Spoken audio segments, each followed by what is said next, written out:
Bonjour à tous. L'élimination ne retire en rien l'importance de ce dernier match face à l'Espagne. Il faudra absolument montrer au monde entier que cette défaite face à l'Iran et au Portugal, c'était juste un accident. Ceux qui ont vu le match savent que le Maroc a bien joué contre le Portugal, mais dans 20 ans on retiendra juste le résultat. C'est pour ça qu'il n'est pas permis de sortir de cette Coupe du Monde sans avoir pris un bon résultat. Et en plus on l'oublie souvent, mais ce match face à l'Espagne c'est un derby. Et comme vous le savez, un derby ça se gagne, surtout en Coupe du Monde. Donc c'est parti pour l'analyse d'avant-match de ce Maroc-Espagne.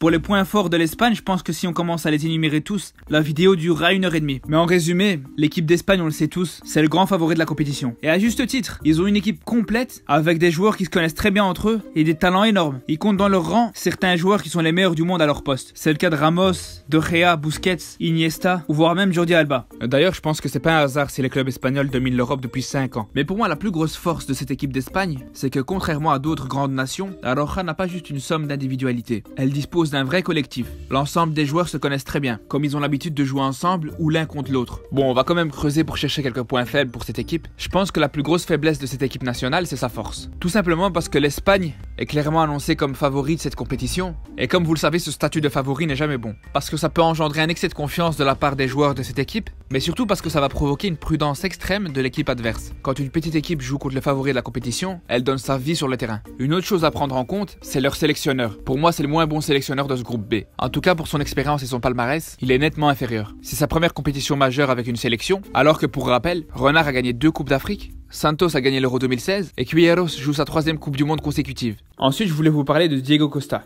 Même s'il fait un début de Coupe du Monde tonitruant, avec déjà 3 buts inscrits, le joueur de l'Atlético est loin de faire sa meilleure saison. D'ailleurs, j'ai une stat pour vous. Notre En-Nesyri national a marqué un but en plus que lui en Liga, avec seulement 2 matchs de plus que l'Espagnol. Encore même plus fort, le défenseur marocain Zouheir Fdal a marqué autant de buts avec le même nombre de matchs joués. Après attention, ça n'empêche pas que c'est un attaquant redoutable et qui peut briller par d'autres qualités que ses buts. Et surtout, il faut se rappeler qu'il a des remplaçants dont il faudra encore plus se méfier. Et puis de toute façon, comme tout le monde le sait, le jeu de l'Espagne n'est pas basé sur l'attaque, mais plutôt sur le milieu de terrain.